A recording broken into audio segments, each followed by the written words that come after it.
तो आज की वीडियो में हम पढ़ेंगे राज्यसभा और उसका चुनाव किस प्रकार किया जाता है। राज्यसभा का चुनाव कैसे होता है इसके बारे में हम जानेंगे। सबसे पहले हम जान लेते हैं कि राज्यसभा वास्तव में क्या होती है। एक छोटा सा इसका हम परिचय दे देते हैं। तो आज की जो वीडियो होगी वो किस पर होगी? राज्यसभा पर। राज्यसभा, देखिए इसको शुरू करते हैं। ये आ गया हम अपने मुख्य स्क्रीन पर।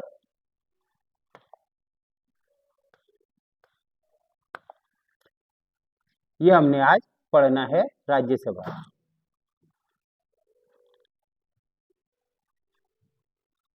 अब आज जो पढ़ना था वो मुख्य रूप से हमने क्या पढ़ना था, राज्यसभा के चुनाव होते कैसे। तो इसमें हम देखेंगे राज्यसभा का सबसे पहले परिचय देख लेंगे कि राज्यसभा होती क्या है, उसका गठन किस प्रकार होता है, कैसे राज्यसभा बनती है और उसकी मूल अवधारणाएं, उसका जो चयन है, उसकी जो चुनाव है वो किस आधार पर होते हैं। ठीक है, तो आज हम भारतीय राज्य व्यवस्था के अत्यंत महत्वपूर्ण विषय राज्यसभा का चुनाव कैसे होता है का क्या करेंगे, अध्ययन करेंगे। ये अक्सर सभी प्रतियोगी परीक्षाओं में लगभग इससे प्रश्न पूछे जाते हैं। तो इसमें हमने क्या देखना है कि राज्यसभा में सदस्य कैसे चुने जाते हैं। दूसरा, क्या जनता सीधे वोट करती है। तीसरा है मतदान कौन करता है, यानी कि जो राज्यसभा के सदस्यों कैसे चुने जाते हैं, क्या जनता उनको चुनती है या कोई और चुनता है, और मतदान कैसे होता है। तो ये भी पढ़ेंगे। और एकल संक्रमणीय मत प्रणाली क्या है जिसके माध्यम से जो है राज्यसभा के सदस्य चुने जाते हैं, और ये लोकसभा चुनाव से कैसे अलग है। इन चीजें हमने आज की वीडियो में पढ़नी है। तो इन सभी का उत्तर जो है हम समझेंगे। सबसे पहले हम समझते हैं राज्यसभा होती क्या है। इधर आ जाते हैं, ऐसे आप नहीं समझ पाएंगे, हम आपको जो है प्रैक्टिकल के माध्यम से समझाते हैं। ये यहाँ चले जाते हैं, यहाँ पर हम लिख देते हैं संसद। क्या लिख देते हैं? संसद। अब आपको पता है जो भारतीय संसद है उसके 3 भाग हैं। कितने भाग हैं? 3 भाग हैं। पहला जो भाग है वो है राष्ट्रपति। क्या है? राष्ट्रपति है, एक लिख देते हैं इसको। ठीक है, दूसरा जो है वो है लोकसभा। क्या है? लोकसभा। इसको हम कहते हैं निम्न सदन। क्या कहते हैं? निम्न सदन। तीसरा होता है राज्यसभा। राज्यसभा,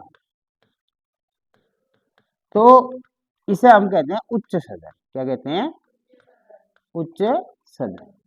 देखो जो हमारी संसद है, अब यहां से हम समझेंगे चीजों को। देखिए जो हमारी संसद है उसके कितने भाग हैं? 3। अब राष्ट्रपति को चुनना है, राष्ट्रपति तो अकेला है, चुनाव इसका भी होता है, लेकिन अभी हम इसको ऐसे देखते हैं, राष्ट्रपति को अलग लिख देते हैं क्योंकि ये एक है। कितना है? एक ही तो है, चुनाव इसका भी होता है, इसके चुनाव भी हम पढ़ेंगे।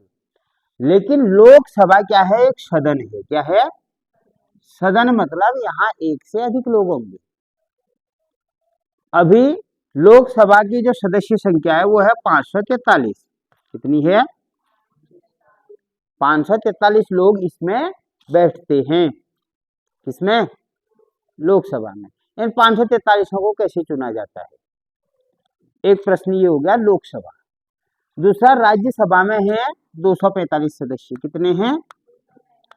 अब ये 245 सदस्य चुने कैसे जाते हैं, यही तो हमें पढ़ना है आज की वीडियो में। यही तो पढ़ना था हमने, लेकिन हमें इतना भी पता चल गया कि राज्यसभा संसद का अंग है इसे ये डायग्राम देखने के बाद, और ये भी पता चल गया कि राज्यसभा को उच्च सदन कहते हैं और इसमें कुल 245 सदस्य।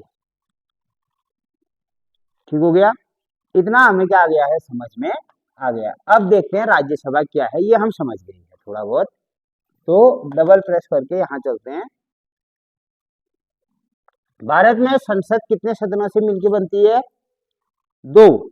मैंने पूरे नहीं कहा सदन कहा, मैंने ये नहीं पूछा आपसे कि कितने अंगों से मिलके बनी है। हमने सदन पढ़े 2, लोकसभा और राज्यसभा। लोकसभा को निम्न सदन कहते हैं, लोअर हाउस, और राज्यसभा को क्या कहते हैं? उच्च सदन कहा जाता है, यानी कि अपर हाउस कहा जाता है। तो अब ध्यान देने योग्य बात यह है कि उच्च सदन का अर्थ अधिक शक्तिशाली होना नहीं है। जैसे हमने उच्च कह दिया, निम्न कह दिया, इसका मतलब ये नहीं है कि इसके पास शक्ति ज्यादा है, इसके पास शक्ति कम है लोकसभा से। लोकसभा को भले ही हम निम्न सदन कह दें, शक्ति ज्यादा लोकसभा के पास है। तो इस पे नाम पर हम नहीं जाएंगे। अब उच्च सदन इसलिए कहा जाता है क्योंकि राज्य और कुछ केंद्र शासित प्रदेशों का प्रतिनिधित्व ये करती है, और राज्यसभा स्थायी होती है। एक बहुत बड़ा प्रश्न पूछा जाता है, राज्यसभा क्या होती है? स्थायी। स्थायी मतलब ये, यहां एरो के माध्यम से देखो, देखिए ये एरो यहाँ पर ब्रेक हो गया, टूट गया ना, ये ब्रेक हो गया, टूट गया, तो यहाँ पर क्या आ गया? यहाँ पर ब्रेक आ गया है, यहाँ पर क्या आ गया है? ब्रेक आ गया है। इसका मतलब क्या हो गया? ये स्थायी नहीं है, यहाँ पर ये समाप्त हो गया है। स्थायी मतलब जो निरंतर चलता रहे, ये चलते रह रहा है निरंतर, यानी कि इसमें क्या है? निरंतरता है। राज्यसभा कभी भंग नहीं होती है पूर्णतः, वरना राज्यसभा में 240 सदस्य हैं। हमने कितने बताया था आपको? 245 बताया था। अभी मैं बताऊंगा 245 चुनते कैसे हैं, ठीक है? अब 245 को एक साथ नहीं चुना जाता है। जैसे आप समझिए, ये है 2026, फिर 2028, दो दो जोड़ लेते हैं इसमें, 2030, 2032, तो इसके सारे सदस्य एक साथ रिटायर नहीं होंगे। माना 2026 में 80 सदस्य रिटायर हो जाते हैं, 80 सदस्य यहां से चले जाते हैं, तो 80 भर लिए जाएंगे। 80 क्या कर लिए जाएंगे? भर लिए जाएंगे। लेकिन 80 गए और तो शेष हैं, 165 तो शेष हो गए हमारे पास। तो ये भंग हुई? नहीं हुई, यानी कि लगातार चलती रहेगी। यहाँ 80 गए, लेकिन बचे तो 165, काम तो चला सकते हैं, तो यहाँ भी जो है 80 फिर भरे जाएंगे। तो ऐसे ही हर 2 साल में इनका चुनाव होते रहता है, 2 वर्ष में। हर 2 वर्ष में 1/3 जो रिटायर होते हैं, उनकी जगह दूसरे भर लिए जाते हैं। अब लोकसभा क्या होती है समझो। लोकसभा अस्थायी होती है, राज्यसभा स्थायी होती है, तो लोकसभा क्या होती है? अस्थायी। इसमें सदस्य एक बार चुना जाता है। माना सदस्य क्या चुना गया? सदस्य चुना गया 6 अगस्त 2026 को चुने गए, सारे एक साथ चुने जाएंगे, सारे एक साथ चुने जाएंगे। जनता वोट करती है लोकसभा में, इसलिए हम लोकसभा नहीं पढ़ा रहे, राज्यसभा पढ़ा रहे हैं। लोकसभा सरल है।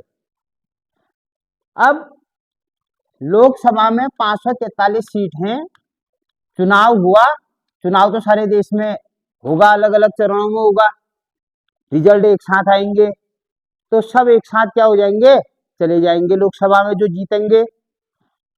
अब ये 6 अगस्त 2026 को सभी गए, तो 6 अगस्त 2031 को सारे रिटायर भी तो हो जाएंगे, एक साथ तो बाहर निकल जाएंगे। तो ये सदन बचा? अब नहीं बचा। कितने महीने तक नहीं बचा? जब तक चुनाव नहीं हो जाता तब तक नहीं बचा, यानी कि बीच में इसमें ब्रेक आ गया। एक साथ आए, एक साथ गए, ये को क्या हो गया? लोकसभा। लेकिन राज्यसभा में ऐसा नहीं होता है। यहाँ सभी एक साथ सेवानिवृत्त नहीं होते हैं, सभी रिटायर एक साथ नहीं होते हैं। हर 2 वर्ष में करीब करीब 1/3 सदस्य क्या होते हैं? यहाँ से जाते हैं, और जो बचे होते हैं वो संसद का कार्य चलाते हैं, राज्यसभा का कार्य चलाते हैं। फिर बाद में वो भर लिए जाते हैं, पूरा हो जाता है। लेकिन यहाँ पर ऐसा नहीं होता है लोकसभा में। लोकसभा में एक बार चुनाव होता है, चुनाव के उस समय के बाद सभी एक साथ आते हैं और सभी एक साथ सेवानिवृत्त होते हैं। फिर जब तक नई लोकसभा न चुन ली जाए तब तक लोकसभा वैसे ही रहती है, यानी कि राज्यसभा स्थायी सदन है।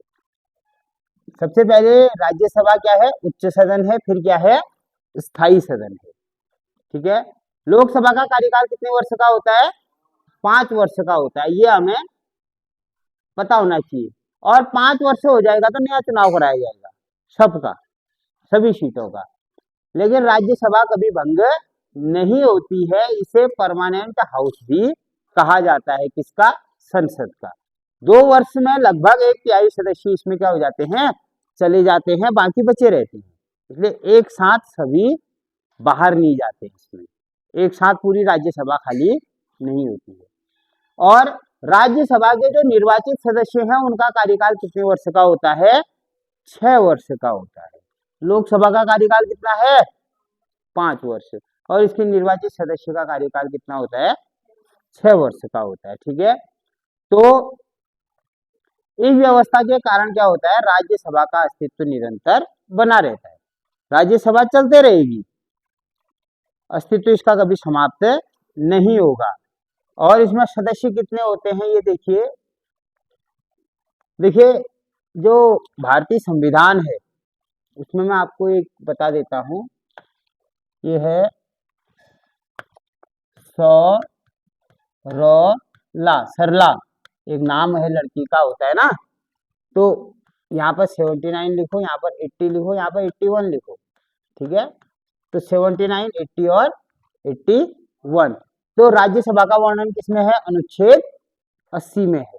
लोकसभा का वर्णन अनुच्छेद 81 में है और संसद का वर्णन है 79 में। तो राज्यसभा किस अनुच्छेद से संबंधित है, अनुच्छेद 80। ठीक है। 80 के अनुसार राज्यसभा की अधिकतम संख्या कितनी हो सकती है, 250 हो सकती है। अधिकतम संख्या अभी की बता रहा हूं मैं, 250 हो सकती है। अधिकतम 238 सदस्य राज्य से और केंद्र शासित प्रदेशों से प्रतिनिधित्व करते हैं। इसमें अब एक इसमें फॉर्मूला भी होता है, इसमें सभी चयनित नहीं होते हैं। क्या नहीं होते हैं, चयनित नहीं होते हैं। अब ये समझिए, राज्यसभा का चुनाव होता है ना, हमें क्या पढ़ना है इसमें, राज्यसभा का चुनाव कैसे होता है।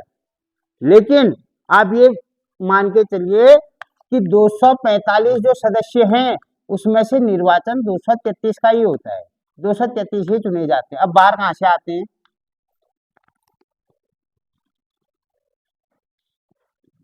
बाहर चुनता है राष्ट्रपति। बाहर कौन चुनेगा, राष्ट्रपति। ये लोग कैसे होंगे जो चुने जाने वाले होंगे, ये लोग होंगे जिन्होंने सामाजिक क्षेत्र में, सांस्कृतिक क्षेत्र में, कला के क्षेत्र में, खेल के क्षेत्र में और विज्ञान के क्षेत्र में, अर्थशास्त्र के क्षेत्र में बहुत आगे होंगे जो 12 व्यक्ति। इन 12 व्यक्तियों का चयन किसके द्वारा किया जाता है, राष्ट्रपति के द्वारा। तो 12 तो राष्ट्रपति द्वारा ही चुने जाएंगे और बाकी निर्वाचित होंगे, बाकियों को का चुनाव होगा। अब यहां देखिए ये क्या है, 12 सदस्यों को भारत के राष्ट्रपति साहित्य, विज्ञान, कला, समाज सेवा जैसे विशेष क्षेत्रों में योगदान करने वाले लोगों के लिए चुना जाता है। अधिकतम संख्या कितनी हो सकती है, 250। 250 में 12 अगर राष्ट्रपति चुनेगा तो बच्चे कितने, 238। हो कितने सकते हैं, 250 हो सकते हैं राज्यसभा में। लेकिन है कितने अभी, 245, जिसमें 12 तो राष्ट्रपति ने चुन लिए और 233 क्या हैं, अभी निर्वाचित हैं। अभी की स्थिति बता रहे हैं। तो राज्यसभा का उद्देश्य क्या है ये आप समझिए। राज्यसभा का प्रमुख उद्देश्य भारतीय संघीय व्यवस्था को मजबूत बनाना है। लोकसभा और राज्यसभा मिलेंगे तो क्या होगा, जो राज्यसभा के जो लोग हैं वो कौन चुनता है, वो राज्य की विधानसभाएं चुनती हैं। कौन चुनती हैं? राज्य की विधानसभाएं चुनती हैं। और इसका मतलब क्या है? राज्य का प्रतिनिधित्व कहाँ से हो गया? संसद में भी हो गया। लोकसभा में तो सीधे चुन लेते हैं हम, लोकसभा में क्या करते हैं? सीधे ही चयन कर लेते हैं। वोट सारे देश को जो है अलग अलग भागों में बांटा, निर्वाचन क्षेत्रों में, चुनाव में जो जीत गया वो लोकसभा पहुंच गया। लेकिन राज्यसभा क्या करता है? राज्य का प्रतिनिधित्व संसद में करता है। ठीक है। और राज्यसभा की स्थापना इसलिए की गई है ताकि राज्यों की आवाज कहाँ पहुंच सके? राष्ट्रीय स्तर तक पहुंच सके। अब क्या है कि राज्यसभा का जो चुनाव है, जो 233 लोग हैं, उनका चुनाव क्या जनता करती है? नहीं करती है। जनता चुनाव नहीं करती है। किसका? राज्यसभा के सदस्यों का चुनाव नहीं करती। प्रत्यक्ष चुनाव नहीं होता है। राज्यसभा का चुनाव प्रत्यक्ष नहीं होता है बल्कि अप्रत्यक्ष होता है। अब कौन चुनेगा ये समझिए। अर्थात भारत में जनता सीधे राज्यसभा के उम्मीदवारों को वोट नहीं करती। अब जनता पहले अपने राज्य की विधानसभा के लिए विधायक का चुनाव करती है, इसके बाद ही निर्वाचित विधायक राज्यसभा के लिए सदस्यों का चुनाव करते हैं। अब इसको समझिए आप, ये है क्या? देखिए, ये है विधायक। यहां पर हम देख लेते हैं, इसे मार्क कर लेते हैं। ठीक है। इसको हम थोड़ा सर्कल से मोटा भी कर लेंगे।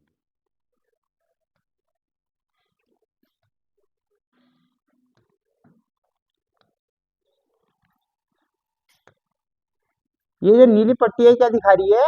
विधायक, एमएलए। अच्छा, विधायकों को कौन चुनता है? वहां की जनता चुनती है।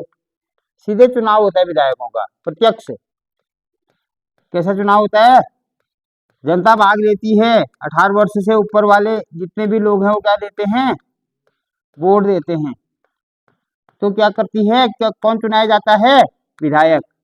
आपने भी विधायक चुने होंगे अपने क्षेत्र से। ठीक है। तो ये है जनता, जो सीधे चुनाव में भाग ले रही है, जनता है। और ये क्या चुन रही है? विधायक चुन रही है। जैसे उत्तराखंड है, उत्तराखंड में कितने विधायक चुने गए? 70 विधायकों की संख्या है। कितनी है? 70 है। कितने विधायक चुने जाएंगे? 70 विधायक चुने जाएंगे। कौन चुनेगा? जनता चुनेगी, डायरेक्ट प्रत्यक्ष चुनाव हो गया। अब ये विधायक मिलके, अब हमारे वहां राज्यसभा की 3 सीटें, कितनी सीटें हैं? 3 ही है मात्र। अब ये विधायक वोट देके क्या करेंगे? राज्यसभा के लोगों को चुन लेंगे और इनके वोट द्वारा जो है यहाँ पर 3 सीटें चुनी जाएंगी। अब ध्यान से देखिए, ये जनता है, जनता ने क्या चुने? विधायक चुने। और विधायकों ने मिलकर क्या चुना? राज्यसभा के सदस्य। अब हर राज्य की राज्यसभा सीट अलग है। हमारे वहां 3 ही है, हमने बताया उत्तराखंड में 3 ही है। कहीं ज्यादा भी है, कहीं क्या है? अधिक भी है। तो ये मिलके क्या चुनेंगे? विधायक मिलके क्या चुनेंगे? राज्यसभा के इन सदस्यों को चुनेंगे, यानी कि इलेक्शन होगा। कितना क्लियर है? तो जनता ने भाग लिया? नहीं लिया। जनता द्वारा चुने गए विधायकों ने भाग लिया। जनता ने तो विधायक चुने और विधायकों ने क्या चुना? राज्यसभा के सदस्यों को चुना। तो इस 3 स्तर हो गए, नहीं हो गया? यहाँ पर राज्यसभा हो गई, यहाँ पर विधान सभा के विधायक हो गए और यहाँ पर जनता हो गई। लेकिन जनता सीधे चुन रही है?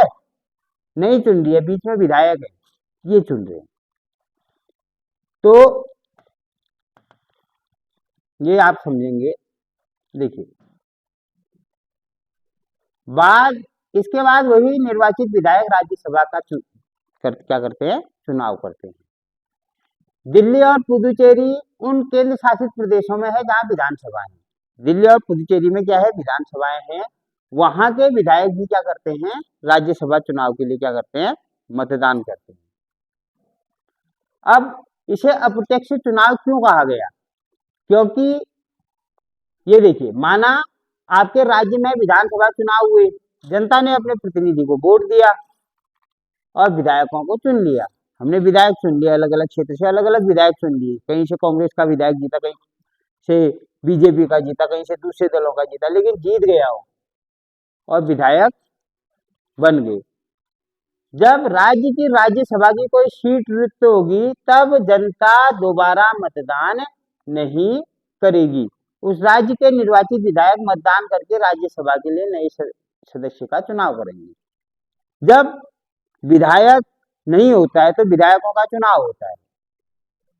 सरकार नहीं होती है जब राज्य में, तो क्या होता है, विधायकों का चुनाव होता है। जैसे अभी वर्तमान में 2027 में चुनाव है, उत्तर प्रदेश में चुनाव है, उत्तराखंड में विधानसभा के चुनाव हैं, तो कौन चुनेगा विधानसभा को? जनता। और राज्यसभा में कोई सीट खाली होगी तो उसे कौन चुनेगा? उसे विधायक चुनेगा। तो ये प्रत्यक्ष नहीं है, इसी कारण इसे क्या कहा गया? अप्रत्यक्ष चुनाव कहा गया है। राज्यसभा चुनाव का संवैधानिक आधार क्या है? ठीक है, तो अनुच्छेद 80 में जो है राज्यसभा की रचना, सदस्यों का निर्वाचन का प्रावधान, ये सब लिखा गया है 80 में। तो और इसके जो अतिरिक्त चुनाव विस्तृत प्रक्रिया जन प्रतिनिधित्व अधिनियम 1951 में है और निर्वाचन आयोग द्वारा बनाए गए जो नियम है उनके अनुसार इनके चुनाव का संचालन किया जाता है। किसका? राज्यसभा का। या आप इसे देखिए, कंफ्यूज न हो कि इनके चुनाव की प्रक्रिया क्या होगी, कैसे होगी। ये सब जो है जनप्रतिनिधि अधिनियम 1951 और निर्वाचन आयोग के नियमों में लिखा गया, उनके अनुसार ही इनका चुनाव होता है।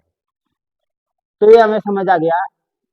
अब राज्यसभा का चुनाव कराता कौन है? जो चुनाव कराने वाली अथॉरिटी भी तो चाहिए हमको, जो चुनाव कराए। हो सकता है चुनाव में धांधली हो जाए, तो चुनाव कराने का काम किसका है भारत में? भारतीय निर्वाचन आयोग का है। ये क्या कराती है? राज्यसभा के चुनाव का कार्य भी कराती है। क्या क्या करती है? सबसे पहले ये चुनाव कार्यक्रम की घोषणा करती है, यानी कि चुनाव कब होगा ये बताती है। राज्यसभा में एक साथ तो चुनाव नहीं होते हैं, एक साथ भंग भी नहीं होती है वो, तो उसके चुनाव की घोषणा, नामांकन स्वीकार करना।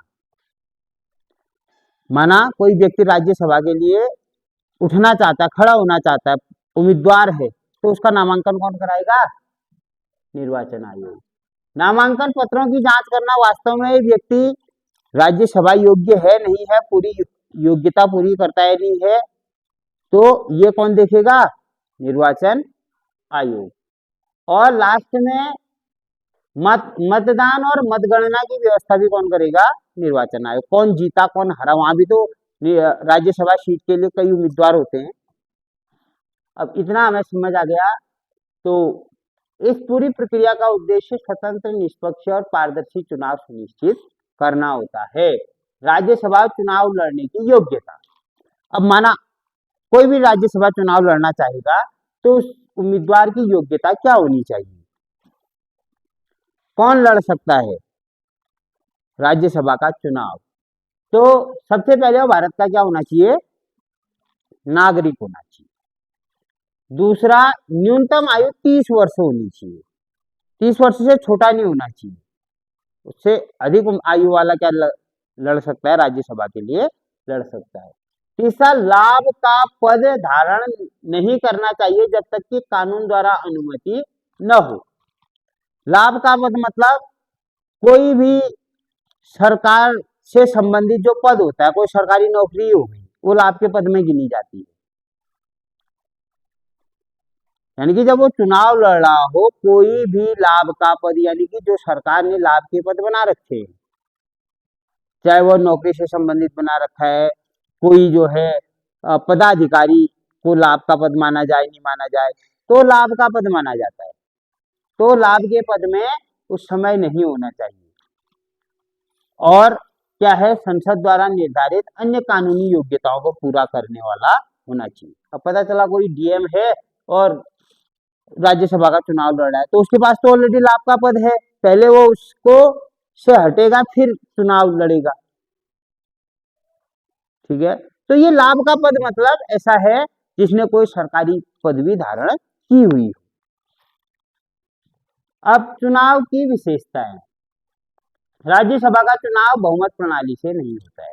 ऐसा नहीं होता है कि इतने विधायकों ने वोट दे दिया तो ये जीत जाएगा, ऐसा कुछ नहीं है। साधारण बहुमत नहीं होता है, साधारण बहुमत नहीं होता है, बल्कि आनुपातिक प्रतिनिधित्व होता है। ठीक है। जो एकल संक्रमणीय मत प्रणाली, सिंगल ट्रांसफरेबल वोट, एसटीवी, इसमें अपनाई जाती है। विधायकों उम्मीदवारों को पहली, दूसरी, तीसरी, चौथी की वरीयता देनी होती है और यही व्यवस्था राज्यसभा चुनाव को भारतीय चुनाव प्रणाली का विशिष्ट और तकनीकी चुनाव बनाती है। अब हमने ये बताया था इससे पूर्व वाली वीडियोज आप देखना कि उसमें एसटीवी क्या होता है, यानी कि वोट ट्रांसफर कैसे होता है दूसरे को। इसमें भी वही होता है।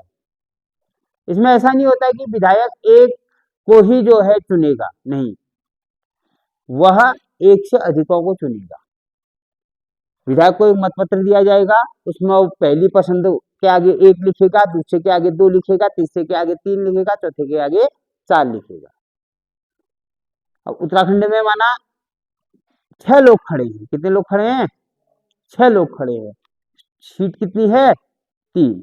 अब पसंद होंगी और उस पसंद के आधार पर जो 1, 2, 3 में आएगा उसे क्या मिलेगा? राज्यसभा का टिकट मिलेगा। तो बहुमत द्वारा इसको नहीं लिया जाता है। कल हम बताएंगे वास्तव में कोटा कैसे निकाला जाता है और कैसे ये कोटा प्राप्त करते हैं। तो ये क्या करते हैं, भारतीय चुनाव प्रणाली को सबसे विशिष्ट और तकनीकी वाली इसमें बनाती है। तो ये हमने राज्यसभा का एक अवलोकन देखा। इतना हम समझ गए कि राज्यसभा में जाने के लिए व्यक्ति में क्या योग्यता होनी चाहिए, इनके चुनाव में भाग कौन लेता है, इसकी सदस्य संख्या कितनी है, और राज्यसभा एक स्थायी सदन है। चुनाव कौन कराता है, मतदान कैसे होता है, नामांकन कौन स्वीकार करता है, और वरीयता क्रम, वरीयता मतलब जैसे हम एक ही को वोट देते हैं, जैसे जनता वोट देती है, एक ही को तो वोट देती है, एक ही पार्टी को वोट देती है, लेकिन यहाँ पर पसंद, पहली पसंद, दूसरी पसंद, तीसरी पसंद, चौथी पसंद, ऐसे किया जाता है। तो ये था हमारा आज का टॉपिक, राज्यसभा का एक संक्षिप्त परिचय। कल हम इसमें देखेंगे कि राज्यसभा में वास्तव में जो वोट कैसे डाले जाते हैं और जो जीत वाला उम्मीदवार है उसकी घोषणा कैसे की जाती है।